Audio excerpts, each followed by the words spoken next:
Hoje a gente está iniciando a quinta é difícil, não? A gente está na quinta mensagem da nossa série Igreja Essencial. A gente tem alguns rostinhos novos hoje aqui, então eu vou contextualizar um pouco. A gente começou uma série onde a gente olhou para a igreja primitiva e a gente foi buscar na igreja primitiva valores, princípios e características que ao longo do tempo a gente talvez tenha deixado de observar, tenha deixado de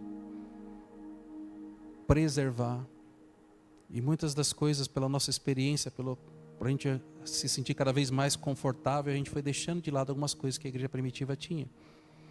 E hoje é a quinta mensagem da série. E o tema de hoje é refletindo a glória de Cristo.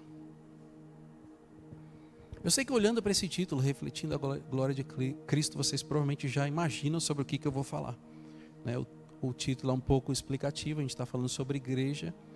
E uma das coisas que eu falei nas outras ministrações é que a igreja não é necessariamente a instituição ou prédio, mas são as pessoas, os membros do corpo que formam a igreja de Cristo. A igreja de Cristo é a igreja Ialimeira, é a igreja de Limeira, um conjunto de todas as igrejas, a igreja do Brasil, a igreja do mundo, essa é a igreja de Cristo. Então nós como indivíduos somos partes dessa igreja e formamos ela. Mas antes da gente entrar na ministração de fato, eu queria reforçar um tema básico que está nesse título, que é a glória de Cristo. Eu tenho certeza que se eu perguntasse para vocês assim, o que é a glória de Cristo, vocês teriam uma resposta na ponta da língua. Ainda que tivesse que pensar um pouco, vocês teriam uma resposta na ponta da língua, porque não é um tema complexo, não é um tema difícil de se lembrar. Mas a glória de Cristo, ela é muito mais abrangente do que a gente imagina. Se vocês olharem na Bíblia, desde o começo da Bíblia até o final da Bíblia, a gente fala sobre a glória de Cristo. Em diferentes momentos a gente fala sobre glória.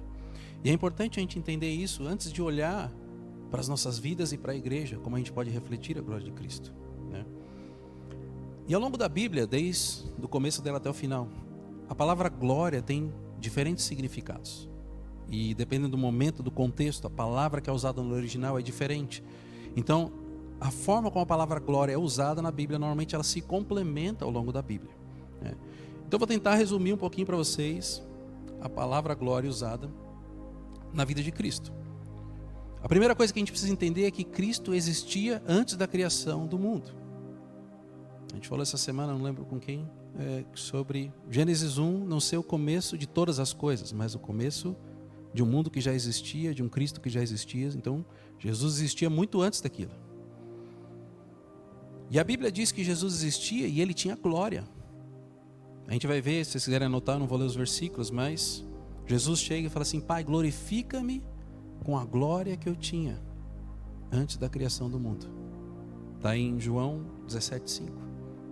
Jesus, quando estava caminhando, ele pede ao Senhor para glorificar ele com a glória que ele tinha antes da criação do mundo. Então Jesus já existia antes da criação do mundo e ele tinha essa glória. Só que a Bíblia também diz que antes de nascer como homem, aquele bebezinho que a gente conta a história no Natal, antes de nascer como homem, Jesus se esvaziou de toda a sua glória. A gente vai ver isso em Filipenses capítulo 2, versículo 7. E a palavra que ele usa ali é como se ele deliberadamente ou com sua própria vontade tivesse se esvaziando da sua glória. Então Jesus tinha uma glória que era muito antes do mundo existir, e quando ele nasce como um homem, ele tinha decidido abrir mão da sua glória, para que ele pudesse nascer e passar o tempo aqui na terra muito mais parecido com o nosso do que com o Deus que ele era. E a gente sabe que depois que Jesus morre e ressuscita, a glória dele foi restituída. Ele voltou à sua posição junto ao Pai. Ele voltou à sua posição que ele tinha antes de ter se esvaziado, porque ele cumpriu o propósito que ele tinha. E a gente vê a Bíblia dizendo em Mateus 24:30 que a gente vai ver ele futuramente. Nós vamos ver com os nossos olhos Jesus com poder e grande glória. Então nós vamos poder experimentar ou visualizar isso. E esse texto de Mateus 24:30 é o cumprimento de uma profecia descrita lá em Daniel 7,14. Não sei se vocês estão anotando aí, depois vocês dão uma lida e acompanham o texto. Mas de forma resumida, Jesus tinha uma glória antes da criação do mundo. Mas para que ele pudesse nascer e ser mais parecido conosco, ele se esvaziou da sua glória. E ele passou 33 anos e meio aqui, caminhando conosco, cheio do Espírito Santo, mas ele não tinha a mesma glória que ele tinha. Vocês olham na conversa dele com Pilatos pergunta para ele se ele é rei, ele fala que o reino dele não é deste mundo, então ele não estava na plenitude da sua glória. Mas nós vamos ver, a gente vai ver, vocês vão ver isso na Bíblia em diversos versículos. Eu citei só um de Mateus, mas tem Apocalipse, tem vários versículos que falam sobre Jesus na plenitude da sua glória. Quando a gente olha para a Bíblia, talvez a coisa mais marcante que a gente lembra é no Antigo Testamento, quando a gente olha a Bíblia lá falando que a glória de Deus invadia o templo, a Shekinah de Deus invadia o tabernáculo e aquelas tendas que ele fazia. Então era algo que não só era visível, mas as pessoas sentiam e as pessoas viam que a presença de Deus tomava conta daquele lugar. Talvez o termo mais conhecido por glória no Antigo Testamento é a Shekinah de Deus, que é uma presença que abrange. E essa Shekinah de Deus, ela nada mais é do que um reconhecimento da majestade, da divindade, da autoridade de Deus. E aí nós vemos em Hebreus capítulo 1, versículo 3, que diz que Cristo é o resplendor da glória de Deus. Então se a gente tem a Shekinah que invadiu o templo e as pessoas sabiam que a presença estava ali, a Bíblia diz que Cristo é o resplendor da glória de Deus. E o resplendor é algo assim, é um brilho muito intenso, é um reflexo que é uma projeção da glória de Deus para as pessoas. Então quando as pessoas estavam olhando Cristo, quando as pessoas olharem para Cristo na sua plenitude, na sua glória, elas vão estar vendo a mesma imagem de Deus em sua glória. Agora que a gente entendeu sobre glória, a gente pode entrar no texto de hoje. E o texto de hoje vai falar que a igreja não foi criada para sua própria glória. A igreja não foi criada para satisfazer as nossas vontades, ou para que o nosso nome seja glorificado, ou para que as nossas necessidades sejam satisfeitas. A igreja não foi criada para refletir a si mesma, mas ela foi criada para refletir Cristo ao mundo, assim como Cristo refletiu o Pai. Assim como um espelho só consegue refletir aquilo que está diante dele, a igreja precisa estar completamente voltada para Jesus, para que ela possa refletir a sua glória, ou para que a glória de Jesus esteja visível através dela. O texto de hoje que nós vamos ler, e é bem curto, ele está em Efésios capítulo 5. A gente vai ler do 25 ao 27.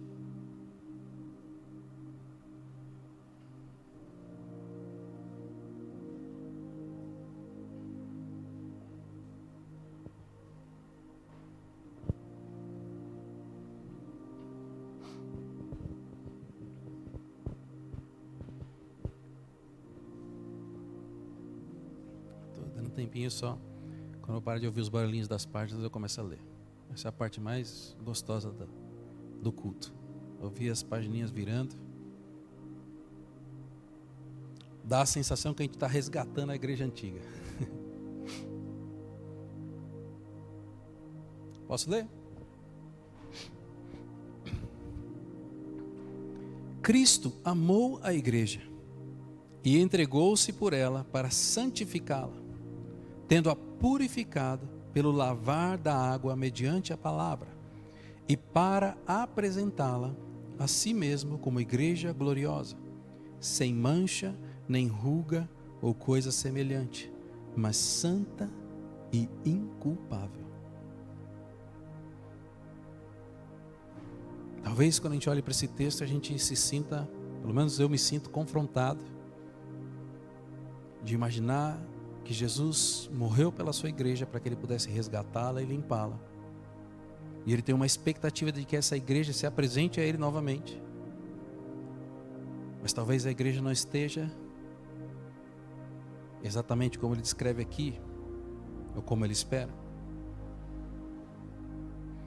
Se a igreja é uma expressão visível de Cristo para o mundo, todas as igrejas deveriam refletir isso. Mas nem sempre isso é verdade. E o que será que diferencia uma igreja comum de uma igreja que reflete a glória de Cristo? O texto diz que Jesus se entregou pela igreja para que ele pudesse purificá-la e depois apresentá-la a si mesmo. Sabe, como um noivo que fica esperando o dia do casamento. Ele preparou tudo e ele imagina que a noiva também está se preparando para se encontrar com ele. E com certeza o noivo não espera uma noiva despenteada, mal vestida. Ele espera que naquele momento mais importante da união deles, essa noiva esteja, como a própria Bíblia diz, inculpável, sem mácula, sem ruga, santa, sem manchas e inculpável. Para que essa igreja possa de fato refletir a Cristo, para que essa igreja possa ser apresentada para Cristo dessa forma, existem 3 pilares ou marcas que eu queria aprofundar hoje, que são características fundamentais para essa igreja que vai se encontrar com Cristo. Só que essas marcas não são algo que elas precisam estar prontas ou impressas na igreja quando Jesus chegar. Elas têm que fazer parte da igreja até Jesus chegar. A primeira delas é a submissão, a segunda delas é a santidade e a terceira dela é a autoridade. O primeiro ponto é sobre a igreja que se submete a Cristo. Toda igreja precisa se submeter ao Senhor. A igreja não pode refletir Cristo se ela não estiver submissa ou completamente submissa a Ele, aos seus ensinamentos, as palavras. E eu sei que provavelmente ninguém vai deliberadamente falar assim: eu vou construir uma igreja para discordar de Cristo. Me parece não fazer sentido, mas na hora que eu comecei a falar, eu falei, talvez tenha alguém que quer criar uma igreja diferente disso. A gente vê isso na Bíblia. Eu não lembro exatamente onde está o texto, eu lembrei agora. Quando a gente olha em Juízes, eu não lembro se a história de Sansão acaba em Juízes 17 ou se acaba em 16, esse texto está em Juízes 17. Mas existe um homem chamado Mica. E esse homem chamado Mica, ele não concordava com as coisas que eram pregadas no templo, não se submetia à lei judaica. E ele tem a brilhante ideia, assim, eu tenho dinheiro, eu vou contratar um sacerdote para fazer o culto do meu jeito. E aí está passando um sacerdote lá na cidade, ele contrata o sacerdote e fala assim: olha, vem aqui, você vai trabalhar para mim, eu vou te pagar um salário, você vai ficar bem remunerado. Só que você vai ter que pregar ou ministrar aquilo que eu disser para você ministrar. Então assim, se tem na Bíblia, aí depois vocês procuram, não sei se é Juízes 17, 18, está por ali, a história desse homem chamado Mica. E com certeza existem pessoas que pensam dessa forma: eu tenho dinheiro, eu tenho condições, eu quero criar algo do meu jeito. Mas não era assim na igreja primitiva, que é a igreja que nós estamos estudando e nos espelhando. A igreja tinha os apóstolos como referência, os apóstolos tinham aprendido com Jesus e eles não só eram submissos àquilo que Jesus tinha ensinado, como morreram por acreditar naquilo que Jesus tinha ensinado. Dos 12 apóstolos de Jesus, a gente tira Judas, sobraram 11, 10 deles morreram mortes horríveis. O único que não morreu, de morte horrível, foi o que se auto-intitula discípulo que Jesus amava. Talvez Jesus amasse ele de verdade, porque ele não morreu desse jeito. Mas tudo isso significa que Jesus não pode ser simplesmente um nome nos nossos cultos. Não pode ser algo que a gente se referencia ou algo que a gente gosta, mas precisa ser a autoridade máxima sobre as nossas condutas e as nossas decisões. Isso vale como igreja, vale como pessoa. Às vezes eu pergunto, será que Jesus faria isso? Como é que Jesus agiria nessa situação? São perguntas que nós deveríamos fazer para nós mesmos a cada dia.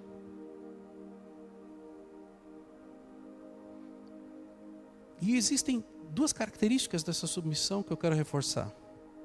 Talvez se a gente tivesse mais tempo, daria uma ministração com certeza uma série de ministrações só sobre submissão. Mas as duas características é que a igreja precisa se submeter a Cristo como cabeça da igreja. Não é o Mica que é o cabeça da igreja, mas é Cristo o cabeça da igreja. E a igreja precisa se submeter à palavra de Deus. E muitas vezes a palavra de Deus não é só o que está escrito na palavra. Mas vocês têm o Espírito Santo, e o Espírito Santo talvez tenha direcionamentos específicos para cada um de vocês. E muitas vezes o Espírito Santo vai trazer uma palavra que é individual. E vocês têm que se submeter a ela. E eu arrisco dizer que todas as vezes que o Espírito Santo te pedir algo, vai ser mais difícil ou desagradável. Talvez seja algo que você não queira fazer, não está confortável de fazer. E às vezes é tão absurdo que as pessoas ao redor que não receberam a mensagem ou direcionamento vão falar assim: você está maluco? Você não consegue fazer isso? Desiste. Porque não foi o Espírito Santo que não falou com elas, mas falou com você. Então nós precisamos entender que Cristo é a cabeça da igreja e nós temos que submeter a Ele. A gente tem diversos textos que falam sobre isso. E nós precisamos nos submeter à palavra de Deus e ao direcionamento que vem, a palavra que vem através do Espírito. Em Efésios capítulo 1, versículos 22 e 23, a Bíblia diz que Deus colocou todas as coisas debaixo dos seus pés e o designou cabeça de todas as coisas para a igreja, que é o seu corpo, e a plenitude daquele que enche todas as coisas em toda e em qualquer circunstância.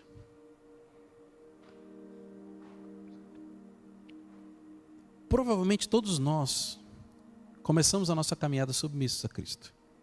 A gente entende que Cristo é o cabeça, a gente aprende isso. Só que, fazendo uma analogia, sabe quando talvez você já tenha trabalhado como autônomo ou trabalhado registrado para alguém. Se você trabalha para alguém e tem um chefe pegando no seu pé o dia inteiro, você vai trabalhar diligentemente porque o chefe não larga do seu pé. Agora, se você for autônomo, não tem um chefe pegando no seu pé. E você tem que ter a disciplina de fazer o seu trabalho da melhor forma. E talvez Jesus seja mais parecido com alguém que permite que a gente trabalhe como autônomo. Ele dá essa autonomia para que a gente possa fazer as coisas da nossa forma. Talvez, com certeza, eu acho que seria muito mais fácil se ele fosse um chefe, tipo um tirano, e falasse assim: agora você vai fazer tal coisa, você tem que fazer tal coisa.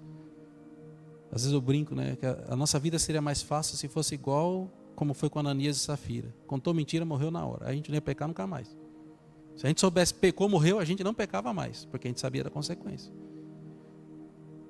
Mas a gente está no tempo da graça, então às vezes a gente afrouxa um pouco. E também acontece isso com a submissão a Cristo. Talvez todos nós, se olharmos para as nossas vidas, vamos descobrir que nós tomamos atitudes que não só não estão de acordo com a vontade de Cristo, mas que muitas vezes nós sabíamos que não estamos de acordo com a vontade de Cristo. Ou que simplesmente a gente se achou independente o suficiente para fazer algo sem perguntar para Ele. Na correria que a gente vive hoje, se a gente tiver que perguntar para Ele o que a gente vai fazer em cada detalhe, a gente não sai do lugar. Então muitas vezes a gente faz coisas e não pergunta. E normalmente é aí onde a gente colhe frutos que a gente não queria colher. Assim como Josué pensou assim: a cidadezinha de Ai, eu vou entrar e vou conquistar todo mundo. A gente faz isso com coisas pequenas na nossa vida. E às vezes a gente se frustra e fala assim: como é que isso não deu certo? Como que isso não funcionou? Estava tudo na minha mão, eu tinha o controle sobre isso. Mas a gente não consulta o Senhor. Quando a Bíblia fala que Cristo é o cabeça da igreja,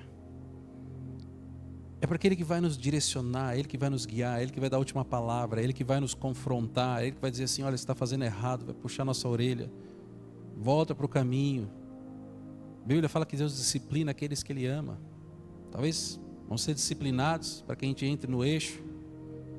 Quanto mais teimoso a gente é, mais disciplinado a gente vai ser.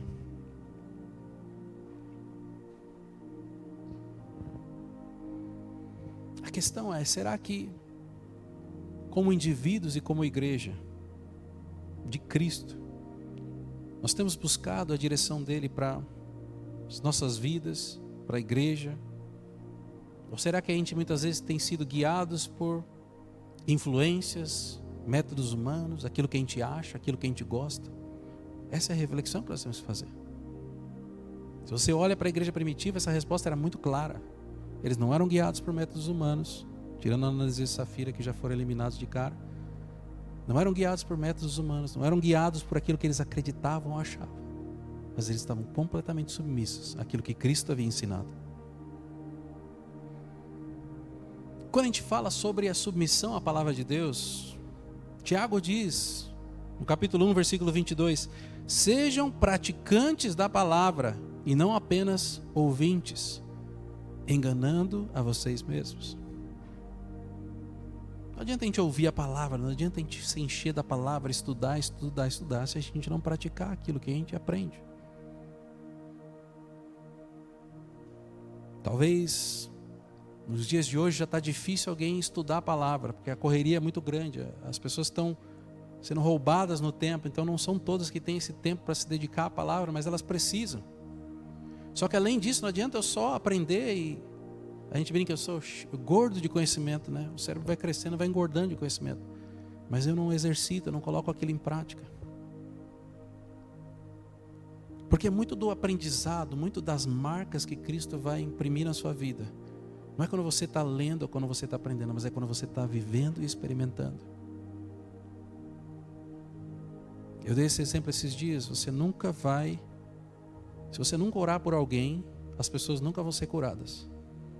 Mas no dia que você orar por alguém e aquela pessoa for curada, você nunca mais vai ser a mesma pessoa.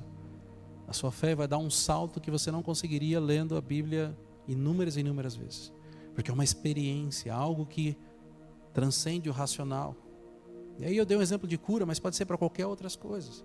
Coisas que você vai colocar em prática. Talvez o Senhor vai te pedir algo absurdo, tão absurdo quanto vai lá na casa do fulano e leva uma oferta de X reais para ele. Vai ser a coisa mais maluca do mundo. Aí você vai chegar lá na casa dele, encontrar com ele de joelho dobrado, falando assim, e talvez até ouvir a oração dele: Senhor, me manda uma oferta de um valor X. Você vai, cara, é exatamente o valor que eu estou levando. São experiências que marcam a sua vida.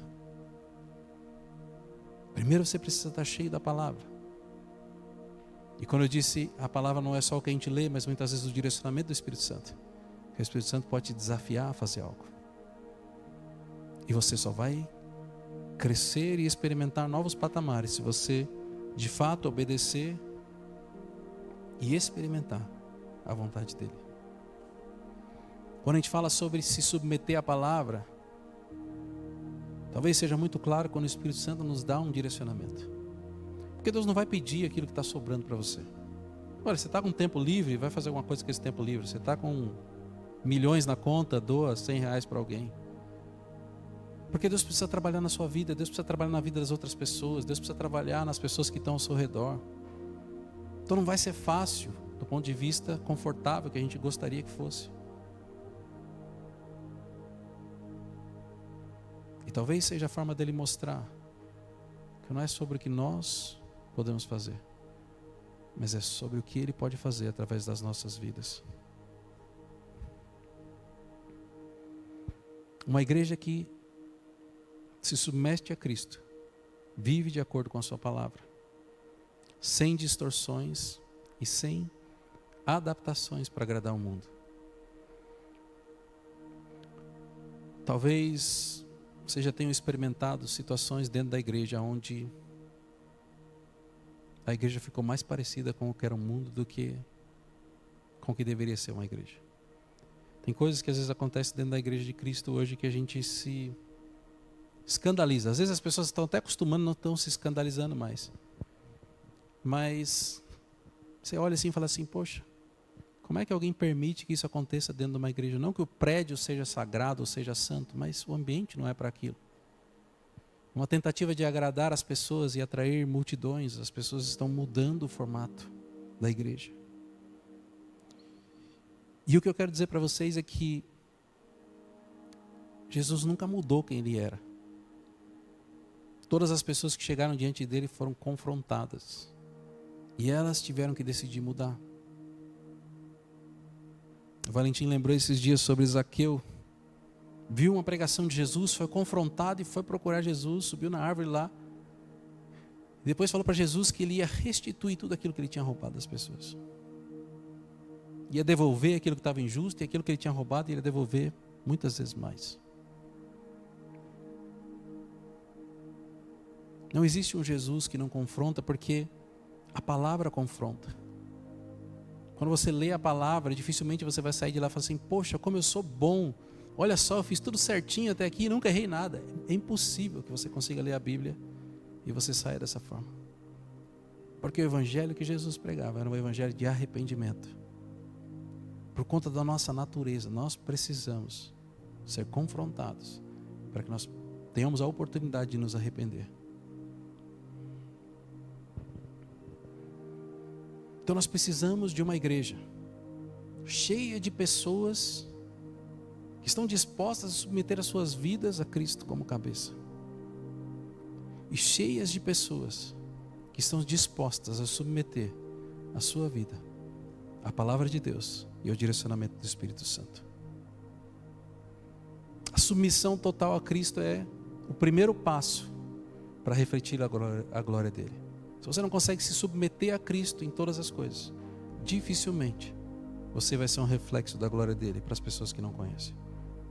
Se Cristo não governar a sua vida, não reinar sobre a sua vida, sobre as suas vontades, sobre as suas decisões, a igreja da qual você faz parte também não vai, porque você faz parte da igreja. O segundo ponto é sobre uma igreja que vive em santidade. Uma igreja que vive em santidade. Eu disse que se Cristo é a nossa cabeça, o evangelho dele é um evangelho de confronto. A gente lê a Bíblia, a gente é confrontado. Esse confronto é para que nós possamos ser purificados. A gente leu o texto no começo falando que Jesus veio para limpar e purificar a igreja.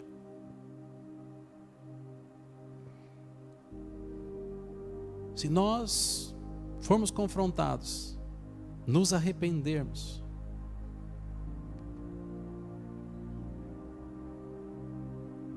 vocês precisam de alguma coisa?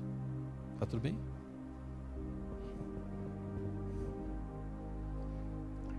A partir do momento que nós somos confrontados e nos arrependemos, isso gera santidade. Muitas vezes, quando a igreja faz esses movimentos atrativos para aceitar as pessoas do jeito que elas são, e molda a igreja para que cheguem às multidões, não existe o confronto. O pecado não é confrontado, o evangelho na sua essência não é pregado, porque a palavra confronta, o evangelho confronta. E esse confronto, por mais que pareça ruim e desagradável para a maioria das pessoas, é exatamente o que a gente precisa para gerar santidade. Com certeza todos vocês foram confrontados em algum momento por algo que vocês faziam de errado, e vocês tiveram uma oportunidade de mudar aquilo, de se arrepender. Só que às vezes esse arrependimento talvez gere uma exposição, gere uma vergonha.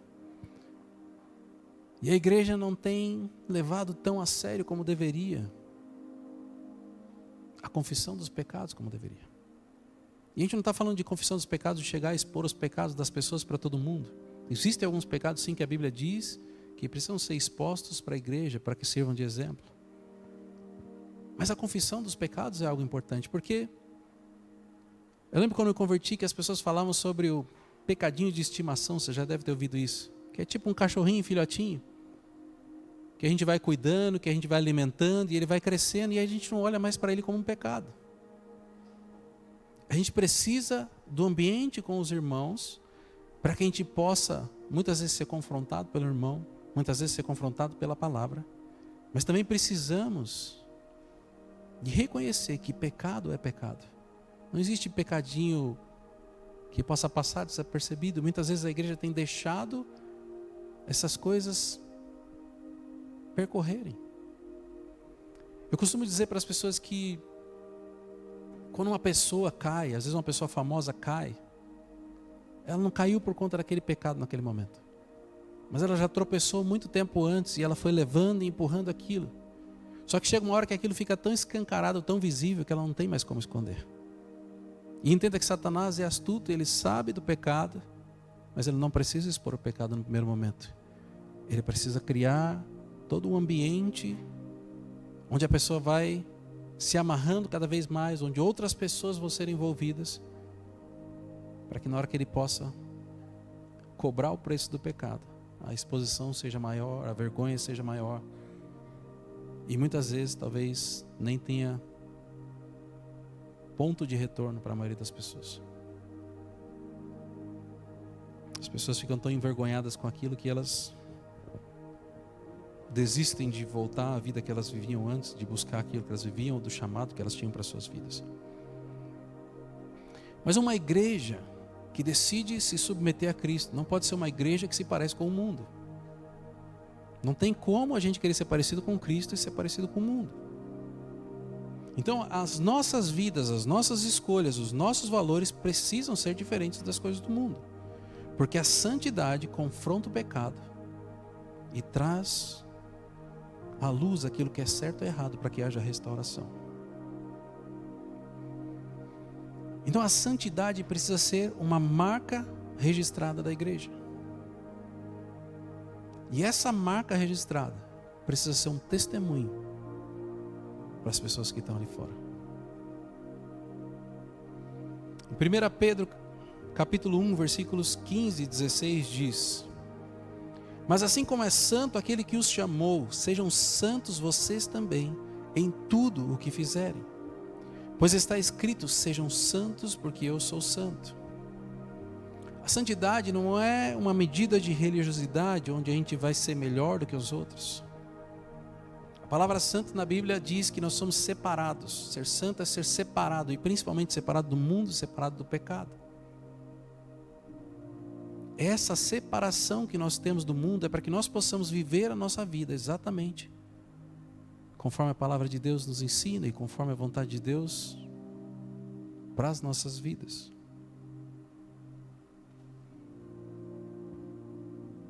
E esse é um tempo de nós refletirmos sobre as nossas vidas. Porque se nós queremos ter uma igreja de Cristo restaurada, a restauração precisa começar na nossa casa, na nossa vida. Nós precisamos buscar por santidade, nós precisamos buscar ser separados do mundo, para que nós possamos obedecer e viver a vontade do Senhor. E essa santidade na nossa vida vai construir o testemunho, que no primeiro momento vai incomodar as pessoas ao nosso redor, mas vai mostrar que existe algo diferente para elas. Em Mateus capítulo 5, versículos 14 e 16 diz: vocês são a luz do mundo. Não se pode esconder uma cidade construída sobre um monte. Assim brilhe a luz de vocês diante dos homens, para que vejam as suas boas obras e glorifiquem ao Pai de vocês que está nos céus. Eu gosto desse texto quando fala que nós somos a luz do mundo, porque vocês têm um bom exemplo aqui na igreja. Quando está no louvor, tudo bonitinho, alguém abre a porta, vem aquela luz clara e todo mundo para de prestar atenção no louvor e olha para a porta. Não é assim que funciona hoje? A gente já sabe disso. O Samuel tem um plano aqui aterrorizante para resolver isso. Mas acontece isso, porque entrou uma luz, estava um ambiente escuro, entrou uma luz e chamou a atenção de todo mundo. E a gente tem que olhar para a nossa vida se a gente faz isso com o nosso testemunho. Se a gente vai viver uma vida de posicionamento, santidade, caráter, princípios bíblicos, eu arrisco dizer que na maioria dos lugares que a gente for, você vai assustar as pessoas e chamar a atenção delas, como essa luz chamou a atenção de vocês hoje. E no primeiro momento elas vão assim: poxa, essa pessoa aí é quadrada, essa pessoa aí é religiosa, essa pessoa aí está doida, essa pessoa é fanática. E tudo bem, porque esse é o papel. A gente precisa, de certa forma, mostrar que existe algo diferente para essas pessoas. E aí, a partir do momento que essas pessoas têm uma referência diferente, o Espírito Santo começa a trabalhar na vida delas. Eu lembrei de um livro que eu li, um livro de finanças, chamado A Lógica do Cisne Negro. Não sei se alguém já leu esse livro aqui, já leu? É um livro difícil de ler, o cara é filósofo, mas eu gosto bastante dele. Eu gosto de um cara muito inteligente. Mas ele conta sobre esse cisne negro. Esses cisnes negros são eventos imprevisíveis que podem acontecer e mudam a nossa vida. Então ele dá vários exemplos de bolsa de valores, de uma série de situações. Mas ele dá um exemplo, por exemplo, o dia que ele conheceu a esposa dele, era um cisne negro. Ele não esperava, aconteceu por acaso, se tornou a esposa dele pro resto da vida. Então existem eventos que acontecem na nossa vida que mudam tudo, né? E o nome cisne negro do livro é porque ele conta que durante muitos anos na história, todo mundo acreditava que todos os cisnes eram brancos. E talvez, a gente vai no zoológico de Americana, a gente sabe que tem cisne negro lá, mas talvez muitas pessoas nunca viram um cisne negro, ou talvez só tenham visto o cisne branco. Mas ao longo de muito tempo, todas as pessoas acreditavam no mundo inteiro que só existia um tipo de cisne, e era o cisne branco. E aí, eu não lembro qual foi o ano que foi isso, o continente australiano foi descoberto. E aí, junto com a descoberta do continente australiano, eles descobriram que existia um tipo de cisne que não era branco, mas era preto, cisne negro. E aquilo mudou toda uma concepção sobre a história, sobre principalmente os cisnes, mas mudou uma realidade que o mundo inteiro acreditava. Então, quando vocês chegarem no lugar e vocês forem luz naquele lugar, no primeiro momento vocês vão confrontar e assustar, mas vocês vão mostrar para aquelas pessoas que existe uma outra realidade que elas não conheciam ainda. Uma realidade permeada na palavra de Deus, na submissão a Cristo. E o testemunho de vocês vai fazer a diferença. A santidade na igreja não é um peso para os cristãos. As pessoas que estão do lado de fora acreditam que a gente não viveu uma vida de pecado é uma perda. Mas é o oposto. Porque o pecado gera escravidão e nós somos livres. Normalmente uma pessoa que está escravizada pelo pecado, ela não consegue se libertar daquilo, a não ser que Cristo faça algo. E nós temos a possibilidade de escolher pecar ou não. E nós temos a possibilidade de caminhar em santidade.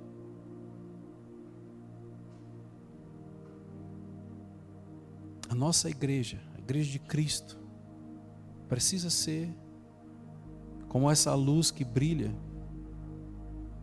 de cima de um monte. Uma luz que confronta aquilo que está errado, uma luz que traz às claras que existe uma nova verdade que as pessoas não conhecem.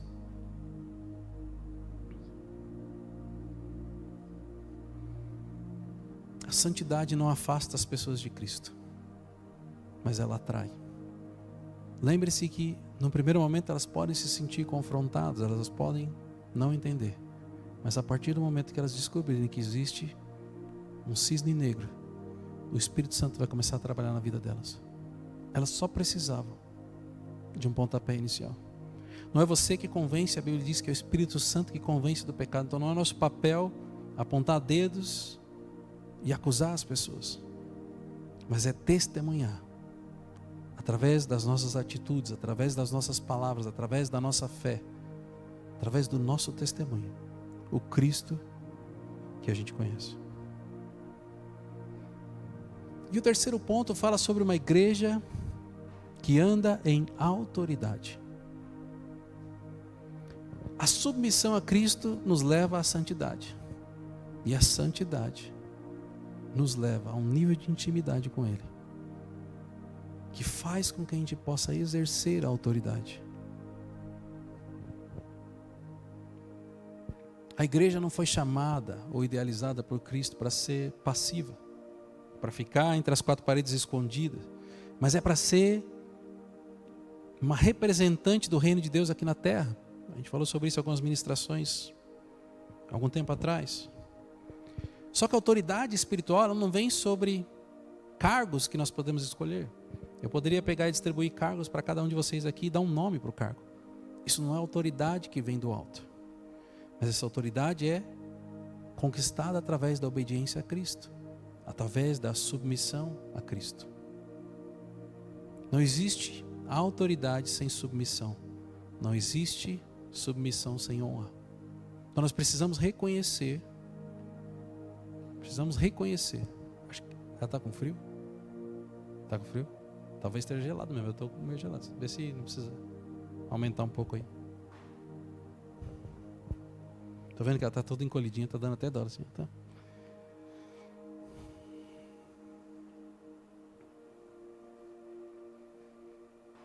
nossa autoridade vem de Cristo. Mas temos que estar submissos a Ele. Temos que estar em obediência e em santidade. A igreja tem autoridade para agir em nome de Cristo.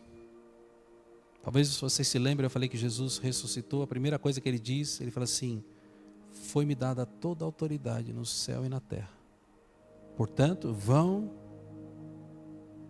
A primeira coisa que Ele diz, foi-me dada toda a autoridade.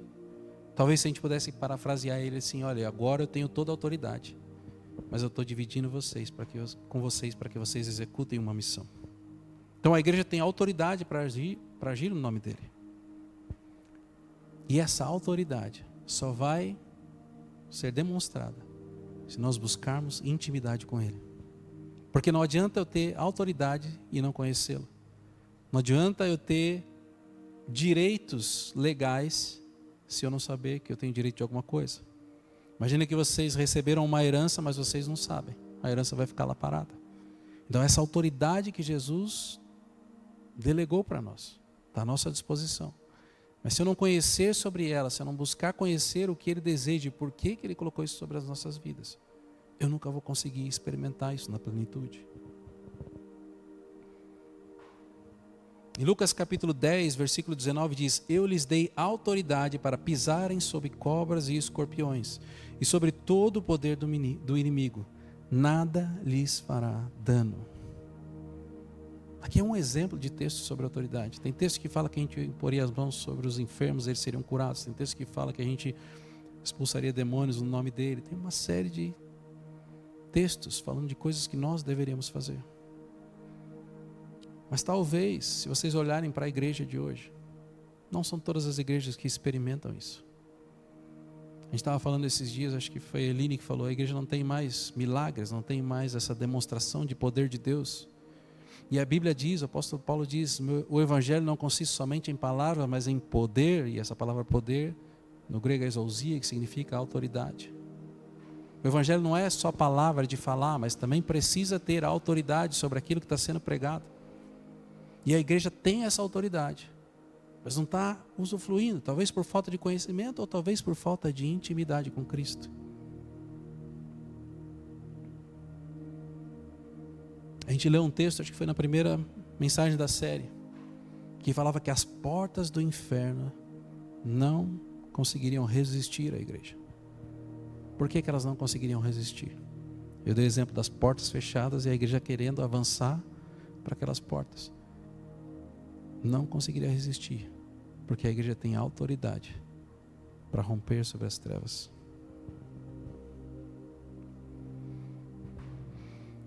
A pergunta que eu quero que vocês reflitam é: se a igreja não tem vivido com autoridade como deveria, talvez seja porque nós não estamos vivendo com autoridade como deveríamos. E esse é um reflexo para a sua vida. Será que você tem, no seu caminhar, no seu dia a dia, exercido a autoridade que Jesus te deu?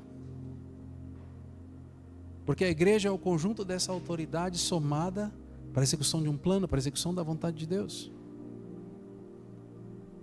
Todos nós temos autoridade. E o conjunto dos membros fazem com que a igreja avance, fazem com que o sobrenatural de Deus se manifeste. Em Atos capítulo 4, versículo 13 diz: quando viram a coragem de Pedro e João e perceberam que eram homens comuns e sem instrução, ficaram admirados e reconheceram que eles haviam estado com Jesus. Imagina você ver Pedro e João cheios de coragem, andando, caminhando, curando, fazendo um monte de coisa. E eles nem precisavam falar que eles tinham estado com Jesus. As pessoas viam que eles tinham intimidade com Jesus. As pessoas reconheciam. A gente tem um exemplo ruim quando Pedro nega Cristo, que acho que é a terceira vez que ele nega, a pessoa fala assim: não, ele é discípulo de Cristo, porque ele fala igualzinho a ele. A convivência, a intimidade com Jesus fez com que Pedro ficasse tão parecido com Jesus, que as pessoas reconheciam a forma de falar de Jesus na forma como Pedro falava.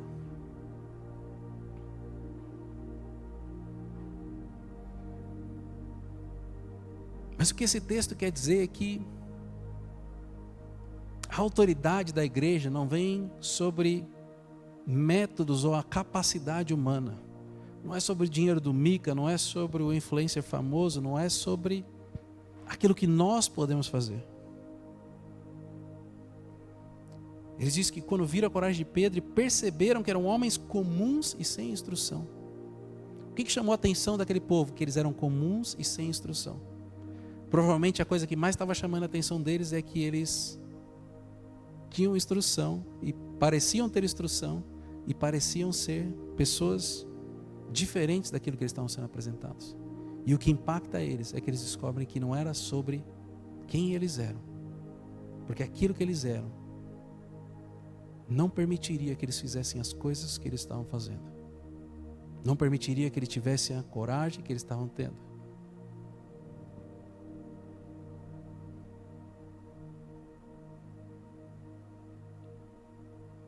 Essa intimidade com Cristo é algo que nós precisamos buscar. Sabe quando a gente falou no começo, que a gente cantou que Jesus era tudo para nós? Talvez na nossa vida Ele não seja tudo para nós como a gente cantou. É bonito a gente cantar que Ele é tudo para nós. Mas talvez na correria do dia a dia, do trabalho, das tarefas de casa, talvez se você olhar para a sua agenda, o quanto de espaço tem para você passar um tempo com Ele, você vai descobrir que talvez Ele seja tudo menos tudo para você. Talvez esteja sobrando para Ele o tempo que resta. Um intervalinho onde você talvez não tinha tempo para nada e decidiu acordar 30 minutos mais cedo para ler a palavra, ou ficar um pouquinho mais tarde para ler a palavra, para orar. Mas acabou sendo o tempo que sobra. Só que se você não tiver intimidade com Jesus, se você não tiver um tempo, passar um tempo com Ele, você nunca vai conseguir refletir a glória dEle para as pessoas que te cercam.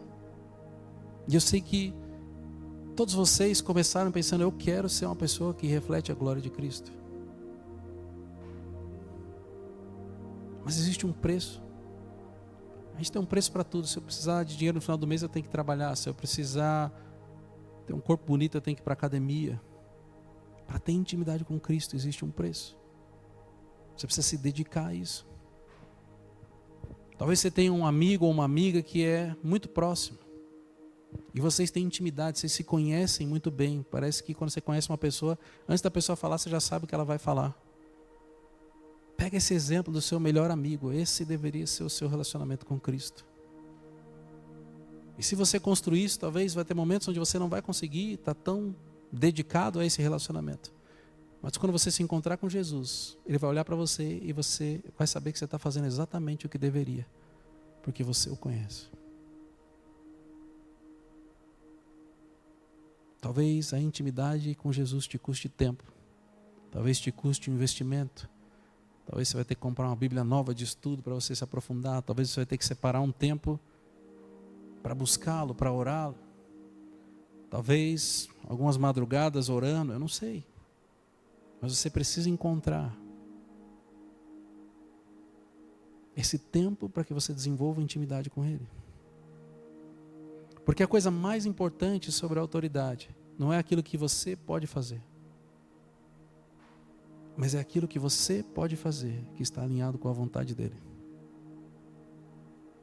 Eu tenho certeza que talvez algumas pessoas aqui tenham o dom da generosidade, aquele dom que a pessoa vai prosperar muito e vai ajudar as pessoas. E todo mundo gostaria de ter isso. Só que muitas vezes a gente vai olhar para uma pessoa e falar assim: eu vou ajudar financeiramente aquela pessoa, porque o nosso coração está inclinado a isso. Mas talvez aquilo não seja o que a pessoa precisa. E a gente precisa conhecer o coração de Cristo, precisa entender talvez o tratamento e o momento que Deus está fazendo com aquela pessoa. Eu tenho um exemplo talvez de ajudar financeiramente, mas existem muitos outros exemplos. Às vezes a gente se intromete em um problema que não era para a gente se intrometer, e a gente priva aquela pessoa de um crescimento, de uma restauração que Deus estava trabalhando na vida dela. Essa sabedoria de fazer a coisa certa vem de conhecer a Cristo em intimidade e de obedecer os seus direcionamentos. A gente não pode caminhar fazendo aquilo que é simplesmente correto, justo, mas a gente precisa passar pelo filtro da vontade dele sobre todas as coisas. Ainda que você tenha dons, ainda que você tenha autoridade para fazer tal coisa, é ele quem precisa direcionar aquilo que precisa ser feito. A questão para reflexão é: será que o mundo consegue olhar para a sua vida hoje e reconhecer aquela autoridade que Jesus depositou sobre você?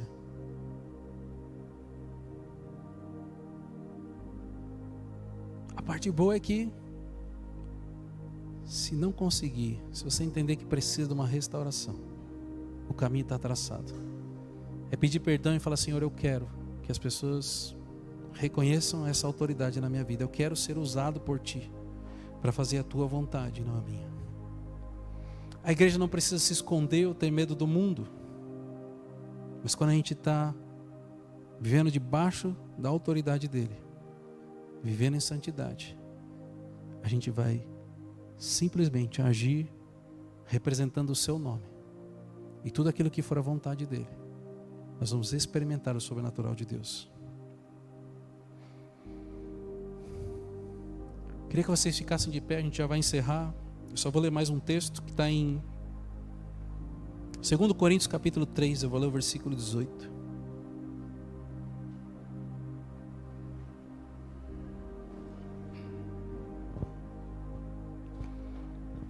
E todos nós, com o rosto descoberto, contemplamos a glória do Senhor, e estamos sendo transformados à sua imagem com glória cada vez maior, a qual vem do Senhor, que é o Espírito. A palavra contemplar nesse texto, não me peça para repetir ela no original, porque é difícil pra caramba. Parece nome de remédio para dormir, alguma coisa assim. Eu tentei várias vezes decorar, mas não consegui. A palavra significa, contemplar significa olhar atentamente.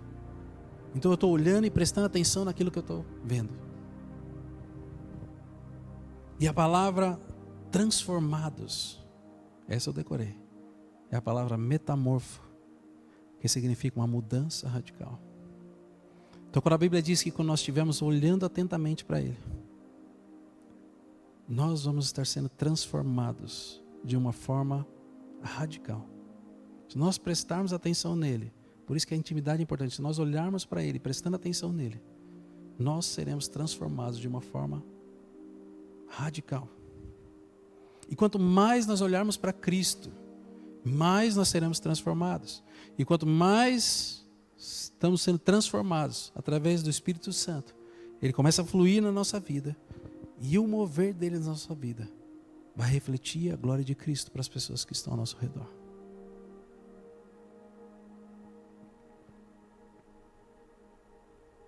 A igreja precisa ser submissa a Cristo, porque Ele é o Senhor da igreja. A santidade precisa ser a marca das nossas vidas e também a marca da nossa igreja, porque esse é o testemunho que impacta o mundo ao nosso redor. E nós precisamos agir com autoridade no Seu nome, porque nós somos os representantes do reino aqui na terra. Amém? Feche seus olhos, eu quero orar por vocês.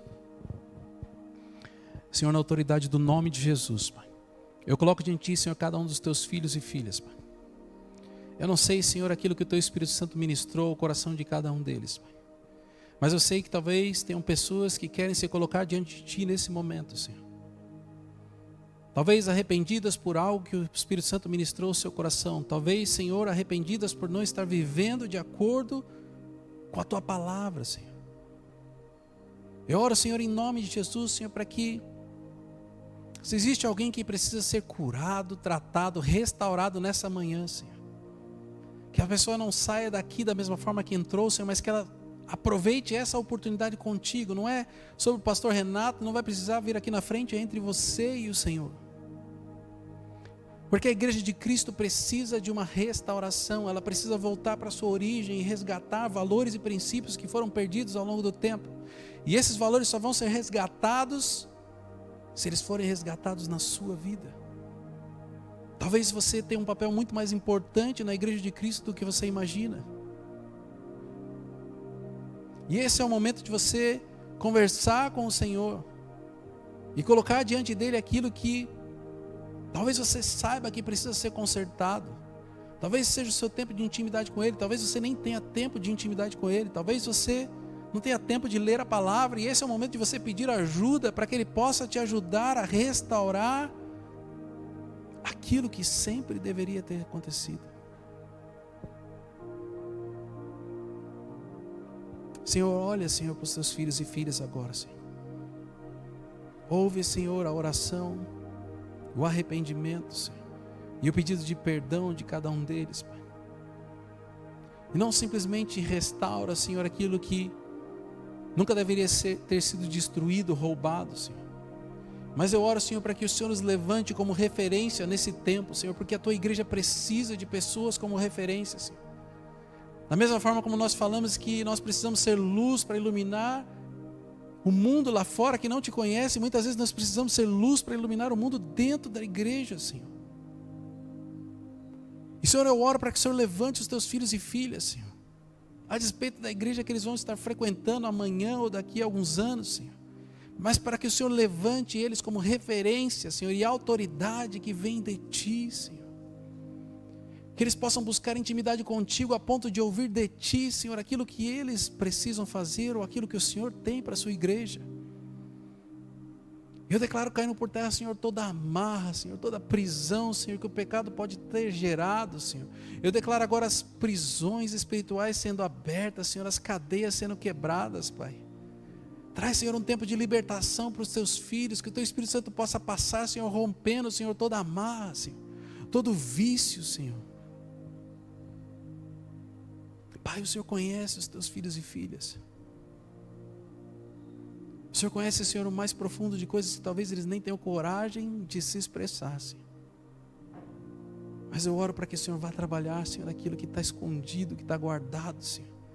Naquilo que gera vergonha, naquilo que gera medo, Senhor. Não permita, Senhor, que o pecadinho de estimação cresça e se desenvolva, Senhor. Porque uma hora essa conta vai chegar, Senhor. Eu oro, Senhor, para que os teus filhos tenham a oportunidade, Senhor, de experimentar uma restauração completa, Senhor. Para que eles possam sair daqui leves, livres, Senhor, para te buscar e para te obedecer, Senhor. A tua igreja precisa de pessoas saudáveis, a tua igreja precisa, Senhor, de pessoas caminhando em santidade, Senhor, de pessoas, Senhor, que vão exercer a sua autoridade, Senhor. Quando Pedro se encontrou com aquele paralítico na porta do templo, ele disse para ele: eu não tenho ouro nem prata, mas o que eu tenho, isso eu te dou. Levanta e anda.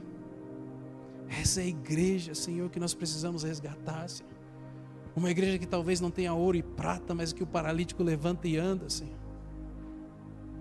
Restaura, Senhor, a tua igreja, Senhor. Começa, Senhor, por essas vidas, Senhor, mas restaura, Senhor. Que não seja, Senhor, igrejas de espetáculo, mas igrejas de autoridade e poder que vem de Ti, Senhor. Ajuda-nos, Senhor, a andar em submissão a Ti, Senhor. Ajuda-nos, Senhor, a andar em santidade.